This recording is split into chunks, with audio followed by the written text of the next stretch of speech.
Slow-cooked, fiery lamb. Marinating the lamb first. Chilies, we're going to use a mixture of red and green. Take off the tops and just slice in.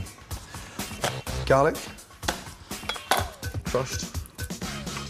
Don't worry about chopping these ultra fine, just get it in there. Cooking for up to 3 hours, everything sort of blends and almost sort of purees itself together. Smoked paprika goes brilliantly well with the chilies. 2 teaspoons in, a touch of dried oregano, touch of salt, pepper, cinnamon. That sort of sweetens up the lamb. Olive oil, just a tablespoon, and the olive oil helps to sort of stick all those wonderful spices to the lamb.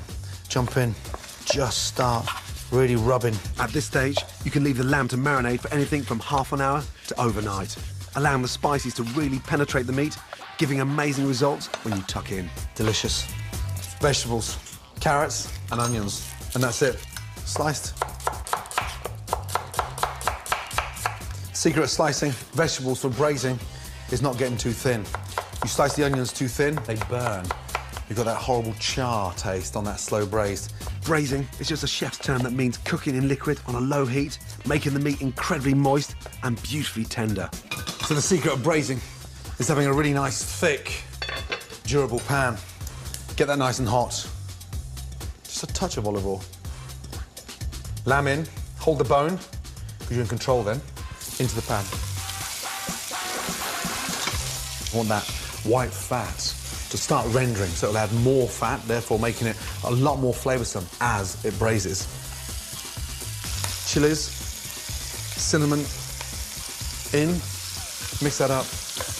And don't be scared, you're not burning this, you're sort of searing the lamb shanks, and this is the important part right at the very beginning. We're getting the colour on the lamb, which washes off as it braises in the oven, so be generous with that colour. Vegetables in. Wow. And then a couple of bay leaves. So now you lift the lamb up and get the lamb sat on top of the vegetables. Now, deglaze the pan with red wine. Deglazing means that you're cleaning the bottom of the pan and you're getting that amazing flavour washed off and lifted up into that sauce. It can really transform that dish. Always deglaze. Then bring to the boil and cook for about 10 minutes to reduce. The wine's reduced down by half and then into the oven. Now, don't cover it. When you cover it, all the condensation comes off the lid. Your lamb becomes grey. All this effort and that exciting spice gets washed away. No lid and into the oven for 3 hours. A slow cook on a low heat of 160 degrees gives the spices time to work and transform the meat so it's mouth-wateringly tender. Now, look at those. Out, on to a plate. You can just see that meat sliding down. Juicy and incredibly tender. Grab it by the shank, roll them round that rich, delicious sauce. Look at that. You can get your sauce. Nice. Beautiful. Just get some mint. Don't chop it. Just pick that fresh mint and let it snow. And there you go. A very spicy, delicious, melting in the mouth lamb shank. Amazing.